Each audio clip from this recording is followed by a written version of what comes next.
My father told me he never saw me as more than someone who just settled. That was the first time I realized it was never about my fiancée. It was about me. I still remember that night like it was yesterday. My name is Aaron. I'm 32 years old, living in Seattle, working as a software consultant. My fiancée, Madison, is a pediatric nurse. We were at her parents' house for a dinner to celebrate our engagement, and I could already tell it was going to be one of those nights you never forget. Her parents, George and Linda, welcomed us at the door with wide smiles and warm hugs. Come in, George said, clapping me on the back like I was already part of the family. Their home smelled like roasted garlic and fresh bread, and I could feel the tension I hadn't even realized was there, just melting away. We settled around the dinner table, a big oak thing that looked like it had been around forever. Madison's brother, Trevor, poured wine for everyone and passed the bread basket around. Madison was glowing, talking about her day at the hospital, her eyes sparkling with excitement. I didn't say much, but I didn't need to. Her parents made sure to include me in everything, asking about my work, how I met Madison, what I loved about her. It's just so wonderful to see her so happy, Linda said at one point, dabbing her eyes with a napkin. And to see the two of you together like this, she trailed off, smiling at me like she was seeing her daughter's future and liking what she saw. I could feel the difference in every word they spoke, every gentle touch of a hand on my shoulder. My own family wasn't like this. Growing up, meals were quiet, stiff affairs, the kind where you didn't speak unless spoken to.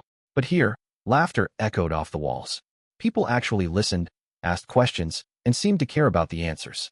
It felt like breathing fresh air after years of holding it in. As dinner went on, the conversation turned to wedding plans. Madison's parents had ideas about the venue, but they wanted to hear ours first. It's your day, George said, raising his glass. We're just here to help make it perfect. His voice was warm, sincere, and I believed him. I caught Madison's eye across the table. She gave me a little smile, one that said she knew exactly what I was thinking, that this was what I'd always hoped for. A family that welcomed me, flaws and all. When dessert came out, apple pie, Madison's favorite, her dad stood up and tapped his glass with a spoon. I just want to say how proud we are of both of you, he said, his voice a little shaky. Aaron, we're so happy you're part of our family now. You're a good man, and we can't wait to see what you and Maddie build together. The whole table fell quiet. I felt this heat in my chest, like someone had finally seen me. Not for what I could do or what I brought to the table, but for who I was. I nodded, my throat too tight to speak. Madison reached over and squeezed my hand under the table, her fingers warm and sure. The rest of the night went by in a blur of laughter and stories, of plans and dreams and promises. By the time we were getting our coats to leave, I felt like I had been given a glimpse of the life I wanted. A life that felt real and open, where I wasn't holding my breath, waiting for the other shoe to drop. As we stepped outside, Madison leaned in close and kissed me on the cheek. See, she whispered. You fit in here. They love you already. I smiled, pulling her closer. I hope so, I said, my voice soft. And for the first time in a long time, I believed it. We drove home in the dark, the kind of quiet that felt full instead of empty. I kept thinking about George's toast, the way he'd said, "You're a good man."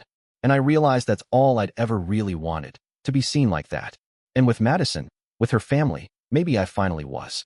2 weeks after that warm night at Madison's parents', it was time for dinner at my parents' house. Madison was hopeful. She spent all afternoon making a homemade blueberry crumble to bring, her favorite recipe. I think they'll love it, she said as we drove over. I just nodded, trying to believe it too. My parents' place was a smaller house in the suburbs, a beige two-story that always looked like it was holding its breath. My mom opened the door with a polite smile. Come in, she said, already turning back toward the kitchen. My dad didn't get up from the couch, just gave us a short wave. Hi, Mr. and Mrs. Hamilton, Madison said brightly. I brought dessert. My mom took the dish without even glancing at it. That's nice, she said flatly. She set it on the counter, not bothering to open the foil. We sat down at the dining table, the same table I'd grown up at, where silence was the main course. Madison tried to fill the gaps, asking about my dad's new job, complimenting the roast chicken my mom had made. But every answer was clipped, polite to the point of being cold. How's work been for you? She asked my mom. Oh, same as always, my mom said, barely looking up from her plate. Nothing much to say. I could feel Madison's smile falter just a bit. She tried again, turning to my dad. And how's the garden coming along? It's fine, he said, taking a slow bite and looking at the wall behind her. The whole dinner went on like that. Madison would try to open a door, and they'd shut it again. I felt the tension in the air, so sharp you could almost hear it. Madison kept glancing at me like she was trying to figure out if it was just her. I knew it wasn't. My parents talked about the weather, the price of gas, the neighbor's new fence. Every time the conversation started to veer toward us, our engagement, our plans, it was like a switch flipped. My dad would suddenly be very interested in the mashed potatoes, or my mom would start clearing dishes before anyone was finished eating. At one point, Madison tried to lighten the mood. You know, she said, Aaron told me he used to help you in the garden every summer when he was a kid. My dad gave a short laugh. Well, he tried, he said. Madison smiled, waiting for more, but that was it. Silence. After dinner, Madison helped my mom clear the table, even though my mom didn't really acknowledge it. I stood there, hands stuffed in my pockets, feeling like I was 10 years old again. When we finally got in the car to leave, Madison was quiet. She looked down at her hands, her shoulders slumped. Did I do something wrong? She asked. I shook my head. No, it's not you. She gave me a small, tired smile. It just felt like they didn't want me there. I didn't know what to say. I'd always told myself my parents were just quiet, just reserved. But tonight, watching them shut her out so completely, I started to wonder if it was something more. On the way home, Madison held my hand, her thumb tracing slow circles on my knuckles. But I could tell she was somewhere else, replaying every cold look, every clipped answer. And I hated that. Hated that the warmth she'd felt at her parents' house was missing here. Hated that my parents couldn't even try. That night, after she fell asleep, I lay there in the dark, my mind racing. I realized I'd been making excuses for my parents my whole life, telling myself they were just private, that they just needed time. But Madison didn't deserve that. She deserved a family that saw her for who she was. Kind, warm, someone who would never let a stranger feel out of place at her table. I promised myself that night that I'd make sure she always felt welcome, even if it meant drawing a line I'd never dared to before. The next morning, I woke up early, but Madison was already up, standing by the window, hugging a mug of coffee like it was the only thing holding her together. I walked over and put my hands on her shoulders. She leaned back into me, but her shoulders stayed tense. There's something I didn't tell you last night, she said quietly. My stomach tightened. What is it? She took a deep breath and turned around, her eyes searching mine. When I was helping your mom in the kitchen, she said something. I wasn't sure if I should tell you, but I think you need to know. I felt my heart drop. What did she say? Madison swallowed hard. She told me I was too good for you, that I'd realize it eventually. Her voice cracked a little. She said it so calmly, like she was giving me advice. For a second, I didn't say anything. I just stood there, trying to process the words. Too good for me. Like I was a charity case she'd stumbled into, and one day she'd wake up and see it. Madison put her hand on my arm. I'm so sorry. I didn't want to upset you, but I couldn't pretend she didn't say it. I shook my head slowly. No, you were right to tell me. My voice felt tight in my throat. Thank you. I tried to keep my voice calm, but I could feel the anger bubbling up. I'd always told myself my parents' distance wasn't personal, that they just didn't know how to show love the way other families did. But this wasn't distance. This was an attack. That night, after Madison went to bed, I sat in the living room for a long time. The shadows in the corners of the room felt heavier than usual. I picked up my phone and called my parents. My dad answered on the second ring. Hello, he said, like he'd been expecting a telemarketer. Dad, I said, my voice low. Madison told me what you said to her, that she's too good for me. There was a pause, then a small, dismissive laugh. Oh, don't start this again, Aaron, he said. You're overreacting. Your mother was just making conversation. Making conversation? My voice rose despite myself. You told the woman I'm going to marry that she's too good for me. How is that just conversation? He let out a long sigh. Aaron, you're taking this too seriously. Your mother was just being honest. She thinks she's doing Madison a favor by telling her the truth. The truth. I could feel my jaw clenching. The truth is that you've spent my whole life acting like I'm never enough for you. And now you're trying to poison the one good thing I have. He went quiet for a second. When he spoke again, his voice was casual, almost bored. We're not trying to poison anything, Aaron. We just don't want you to be disappointed when things fall apart. My hand tightened around the phone. So that's it. You've already decided that I don't deserve to be happy, that I'm not good enough for her. He sighed again, as if he was already tired of the conversation. Aaron, let's not turn this into a big deal. Why don't we talk about it another time? I could feel my blood boiling. No, I said, my voice hard. We're talking about it now. He paused, then said, I don't see why you're so upset.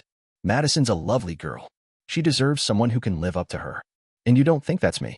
I think you're fine. You're doing okay. But let's be honest, Aaron. You've always coasted. Always been comfortable with just enough. The words hit me like a punch. It was like he was reading a script he'd had ready for years. I could almost see him, leaning back in his chair, sipping his coffee like he had all the time in the world. I didn't bother saying goodbye. I hung up, my hand shaking. I sat there in the dark for a long time, replaying every time they'd made me feel small. Every time they told me to be grateful for what I had, like I should be happy just to exist in their shadow. For the first time in my life, I saw it clearly. This wasn't just distance. This wasn't just family dynamics. It was a pattern, a choice they made over and over to remind me that I was never going to be enough in their eyes. And sitting there in the quiet of our living room, I realized something else, too. Madison deserved better. And so did I. A few days later, I called my dad and asked him to meet me for lunch. I chose a diner near the river where he used to take me as a kid. Back then, he'd order a black coffee and a grilled cheese, and I'd sit across from him, hoping he'd ask about my day. He never did. When I walked in, he was already there, sitting in a booth by the window, staring out at the water. He looked up when I slid into the seat across from him, his expression unreadable. "Hey," I said, trying to keep my voice steady. "Hey," he echoed, glancing back out the window. The waitress came by, and we ordered coffee for him, iced tea for me. For a minute, we just sat there in silence, the hum of conversation around us filling the air. "I want to talk about the other night," I said finally, my voice calm but firm. He looked at me, his eyes tired. "Aaron, I told you. You're overreacting." "No," I said quietly. "I'm not. Madison told me exactly what Mom said, and I've been thinking about it ever since." He sighed, stirring his coffee absently. "Look, Aaron, you've always been steady. Not brilliant, not the top of the class, but fine. We just worry she's going to realize that someday, that she's going to want more." I stared at him, trying to process the bluntness of it. "So you're saying I'm not enough? That I never have been?" He met my eyes and shrugged. "We didn't want to say it like that, but yes. We always thought you'd figure it out for yourself eventually. You were always the one who settled." My jaw tightened. Settled? I've worked my ass off to build a life, a career, and now I have a partner who loves me, who sees me. He shook his head. "Aaron, you're missing the point. Madison is different. She's exceptional. You're lucky she chose you." I felt the heat in my chest, my fingers curling around the edge of the table. "Do you even hear yourself? You're not just talking about her. You're talking about me, about how you've always seen me." He sipped his coffee, unfazed. "We've always tried to be realistic with you, to keep you grounded." "No," I said, my voice low. "You've always tried to keep me small, to remind me that I'm never going to be enough for you." He didn't argue, just shrugged again, as if we were discussing the weather. "We didn't want to see you get hurt, that's all." I leaned back, feeling like the air had been sucked out of the room. For a moment, I thought about just walking out, about leaving him there with his coffee and his quiet disapproval. But I needed him to hear me, just once. "You're not protecting me," I said, my voice trembling. "You're sabotaging me. You've been doing it my whole life, and I didn't see it until now." He didn't flinch, didn't even look surprised. "That's your opinion." "No," I said, shaking my head slowly. "That's the truth. And I'm done pretending it's anything else." He looked at me then, really looked at me, and I saw it in his eyes, no apology, no regret, just resignation, like he'd already decided how this was going to end. "Well," he said finally, pushing his coffee cup away, "I guess there's nothing more to say, is there?" I stood up slowly, my hands steady. "No, there's not." As I walked out of the diner, the late afternoon sun hit my face, and for the first time in a long time, I felt clear. Like I'd finally stopped carrying something that had never been mine to begin with. I knew it wasn't over, that there would be more conversations, more fights. But in that moment, I didn't care, because I wasn't trying to prove myself to him anymore. I was done. The following weekend, Madison and I decided to host a dinner at our condo. We invited both sets of parents. It wasn't a celebration. It was something else entirely, an intervention, a line in the sand. Madison spent the afternoon in the kitchen, her movements calm but purposeful. She set the table with our best dishes, lit candles, and made sure there was enough food to feed a small army. She wasn't trying to impress anyone. This wasn't about that. It was about setting the tone, about creating a space where we could say what needed to be said. When everyone arrived, the mood was polite but stiff. My parents sat across from Madison's, who greeted them warmly but didn't try to fill the silence. Madison and I sat at either end of the table, like anchors holding the whole thing together. Dinner started with small talk, traffic, the weather, the price of groceries. But once the plates were cleared and the coffee poured, I took a deep breath and pushed my chair back just enough to look at everyone. "I need to say something," I said, my voice steady. "And I need you all to listen." My dad sighed, already reaching for his coffee like it was going to protect him. My mom's face went tight, her lips pressed together. Madison took my hand under the table, her grip firm and sure. I looked at my parents. "I know what you said to Madison, about her being too good for me, about how you've always seen me." My mom let out a little huff. "Aaron, this isn't the time." "It is," I cut in. "It's exactly the time. Because I'm done pretending it's not there. I'm done letting it slide." Madison squeezed my hand once and then let go, sitting up straighter. I'm not here to accuse anyone, she said calmly. But I need you to understand something. Aaron and I are building a life together. And that means respect. For both of us. My dad looked like he wanted to argue, but Madison didn't let him. I'm not asking for your approval, she said, her voice quiet but firm. But I am demanding your respect. For a long moment, no one said anything. My mom's eyes filled with tears, but she didn't apologize. She just shook her head, like she couldn't believe we were doing this. Finally, my dad cleared his throat. We didn't mean to make things difficult, he said, his voice flat. We'll be more careful in the future. I let out a slow breath. More careful, I repeated. Not, we're sorry, not, we didn't realize. Just more careful. He didn't answer. My mom dabbed at her eyes with a napkin, but still said nothing. Madison sat back, her shoulders relaxing a little. She looked at them, her voice soft but unyielding. We're not here to beg for acceptance. We're here to tell you how it's going to be. We're a team. And if you can't respect that, then we're done trying to make you. The table went quiet. Madison's parents watched it all, their expressions calm but sad, like they'd seen it coming. After dinner, we cleared the plates in silence. My mom tried to help, but Madison gently waved her off. We've got it, she said, her voice polite but final. When they left, there were no hugs, no promises to do better. Just a quiet exit, the door clicking shut behind them. Madison and I sat on the couch afterward, the candles still flickering on the table. She leaned her head against my shoulder, and I wrapped my arm around her. I don't know if they'll ever change, I said quietly. I don't either, she said. But at least we know where we stand. I nodded, feeling the weight of the night settle in my chest. Something had shifted. Something had broken. But in that quiet, I realized something else too. For the first time, I felt like we were truly on our own. And strangely, that felt like a beginning. A few weeks later, I met my sister Miranda for coffee. We'd never been that close growing up. She was older, always seemed to have her own life, her own circle of friends. But as soon as I saw her that morning, I knew she understood. We sat in a quiet cafe downtown, the kind with mismatched chairs and soft jazz playing in the background. I wrapped my hands around my cup of coffee, trying to find the right words. They didn't even try to apologize, I said finally. Not really. Miranda stirred her tea slowly, watching the swirling leaves. That doesn't surprise me, she said.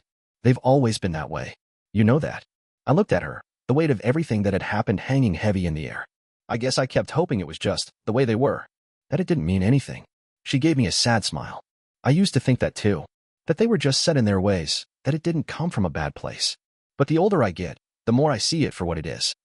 I leaned back in my chair, letting her words sink in. I think I'm done, I said quietly. I'm done trying to make them see me. Done waiting for them to be different. She nodded slowly. I think that's the right choice, Aaron. For you. For Madison. They're not going to change. And you don't have to keep carrying that weight. I felt a strange mix of relief and grief in my chest. It feels final, you know? Like I'm closing the door for good. Maybe it is, she said gently. But maybe that's what you need. What you both need. We sat in silence for a while, watching the people come and go outside the window. Finally, she reached across the table and squeezed my hand. You're a good man, Aaron. Madison knows it. That's what matters. That night, Madison and I sat on the couch, going over our wedding plans again. But this time, it felt different. Lighter. There was no more trying to fit them in. No more worrying about their reactions or how to smooth things over. We're doing this for us, Madison said, her voice soft but sure. For our life. I nodded, feeling a quiet certainty settle in my chest. No big guest list. No fancy venue. Just the people we choose. She smiled, leaning her head on my shoulder. That sounds perfect. We decided on a small beach ceremony. Just a handful of people, our closest friends, Miranda, and a few others who had stood by us. No extended family. No forced smiles or fake toasts. As we talked about it, I felt something start to shift inside me. For the first time, I wasn't trying to prove anything. I wasn't trying to make anyone else happy. This was for us. For the life we wanted to build, free from all the weight of old expectations. That night, I lay in bed next to Madison, listening to her breathing, feeling the quiet calm of our decision settle around us. And for the first time in a long time, I didn't feel like I was leaving something behind. I felt like I was finally moving forward. The morning of our wedding, Madison and I woke up early, before the sun even rose. The sky was still dark, and the world felt hushed and waiting. We dressed quietly in the little beach house we'd rented, our bags already packed for the mountain cabin we'd booked for the week. When we stepped outside, the sand was cool beneath our feet, the first hint of dawn just starting to color the horizon. Our closest friends stood waiting, smiles wide, but voices soft, as if they knew this moment was meant to be held in a kind of reverent silence. Miranda stood by my side, her hand resting lightly on my shoulder. She didn't say much, she didn't have to. Her presence was enough. Madison's dress was simple, a soft ivory that flowed around her like it was made just for her.